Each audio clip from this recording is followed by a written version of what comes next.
Então, eu coloquei as medidas que eu tive lá no Cisco, tá? Dessa baciazinha aqui, de 1,70, que é o trecho aqui negativo, 90 centímetros, pode até arredondar para 1 metro aqui, que é o meu tapete, 2,60, então, é o total. Essa queda aqui é 2:1, né? Essa subida também é 2:1, a inclinação. O desnível aqui de 15 centímetros também é calculado, tá? Então, olhando aqui um corte na saída da tubulação. Agora, aqui eu tenho a minha bacia em planta, né? Que seria 2,10 de abertura, né? Pelo método também. Então, ele acaba espraiando aqui essa velocidade. Além do ressalto, ele espraia então essa velocidade para depois entrar em contato com o solo, ok?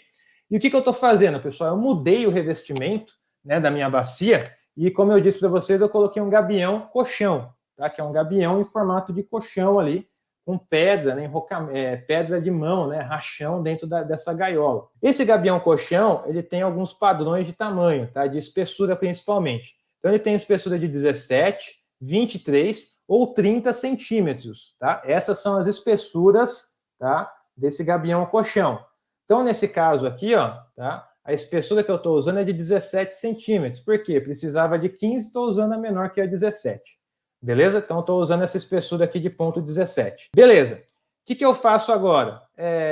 Além de colocar o meu gabião colchão, eu tenho que colocar um filtro geotêxtil na interface do gabião com o solo. O que é o filtro geotêxtil, para quem não conhece?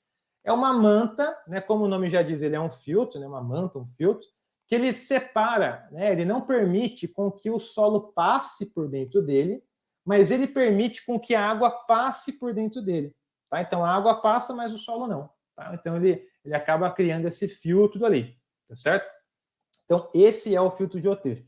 E é muito importante, é essencial, imprescindível que você coloque o filtro geotêxtil na interface de uma dissipação pétrea, né, como é um gabião colchão, como é um enrocamento, por exemplo, em contato com o solo.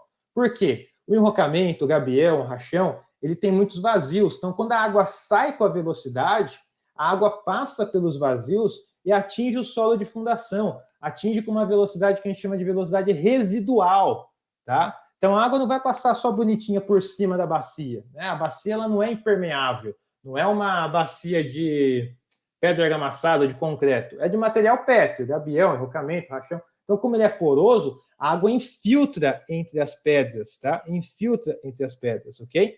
E aí, quando você tem essa infiltração, você tem a velocidade residual. Então, aí nessa interface, a gente coloca o filtro geotêxtil, beleza? Então, é importante sempre o filtro geotêxtil. O pessoal dá uma desprezada no filtro geotêxtil, até na obra, porque assim, não, é só uma manta, né? É só um filtro, mas assim, se não tiver o filtro geotêxtil, pode levar ao colapso da sua bacia, né? Então, simples assim, tá? Então, precisa ter o filtro geotêxtil, tá certo?